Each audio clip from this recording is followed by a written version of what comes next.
మీ అందరికీ వివరిస్తారు కాబట్టి నేను ఒక్కటే ఒక మాట చెప్పి వివరించుకుంటా.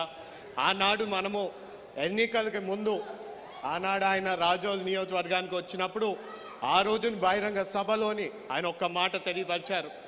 పిఠాపురం నుంచి నేను పోటీ చేస్తున్నాను, కానీ నా రాజోల్ అనేది నా బాధ్యత.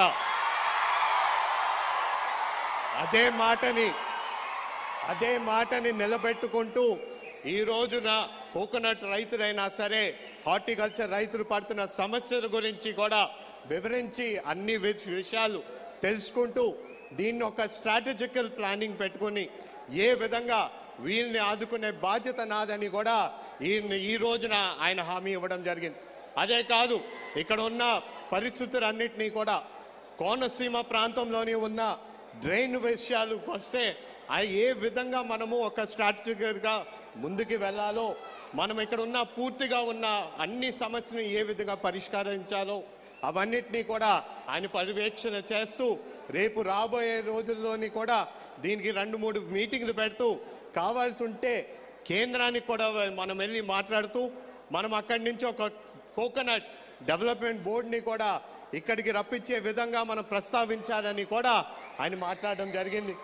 అదేవిధంగా ఈరోజు మన పల్లె పండుగ 2.0 ఏ విధంగా మనం అందరూ చూస్తే ఈ గత సంవత్సరం నరలోని అభివృద్ధి వైపు సీసీ రోడ్లైనా లేకపోతే మన బీటీ రోడ్లైనా ఏ విధంగా మనము ఆయన మినిస్ట్రీ ఆధ్వర్యంలోని అభివృద్ధి చెందుతుందో ఈరోజు ఆ గత ప్రభుత్వం మనం చూస్తే కానీ 5 సంవత్సరాలు ఎక్కడ కూడా పట్టించుకోలేని పరిస్థితి. ఎక్కడ కూడా వాళ్ళు రోడ్ల విషయంకి వచ్చినా సరే ప్రజలు పడుతున్న సమస్యల గురించి పట్టించుకోలేని పరిస్థితి. ఈ కూటమి ప్రభుత్వం అధికారంకి వచ్చినట్నే సంక్షేమంతో పాటు అభివృద్ధి రెండింటినీ కూడా సమానంగా బ్యాలెన్స్ చేసుకుంటూ మనం ముందుకెళ్తున్నాం.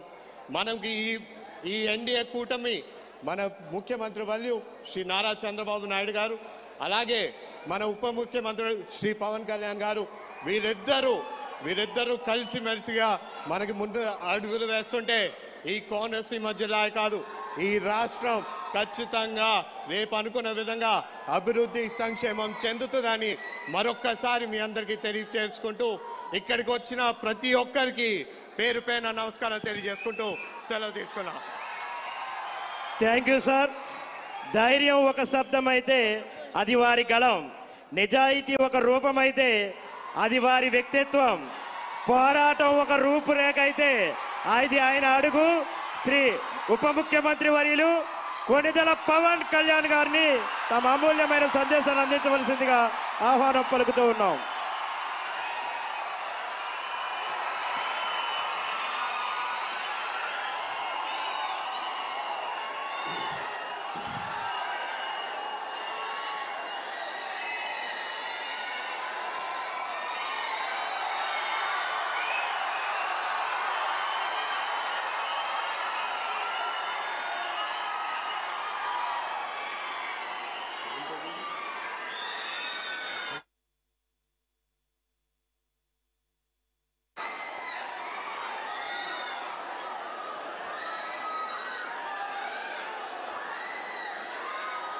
పల్లె పండుగ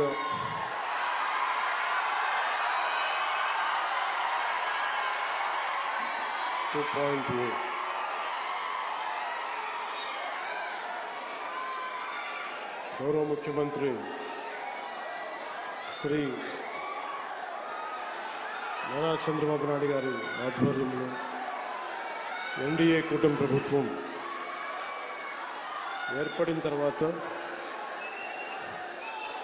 2 రోడ్లు రహదారులు గత ప్రభుత్వంలో అన్నీ పాడైపోయి గుంతలు, నడవలేని పరిస్థితులు, బండ్లు నడపలేని పరిస్థితులు. ఇలాంటి నేపథ్యంలో వారితో విసిగి వేసారిపోయి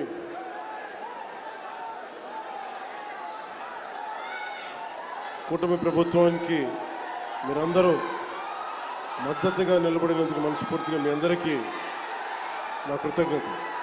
పల్లె పండుగ 2.0 ఇది దాదాపు 6,000 కోట్ల పైతొడి పనులు ప్రారంభిస్తూ ఉన్నాం.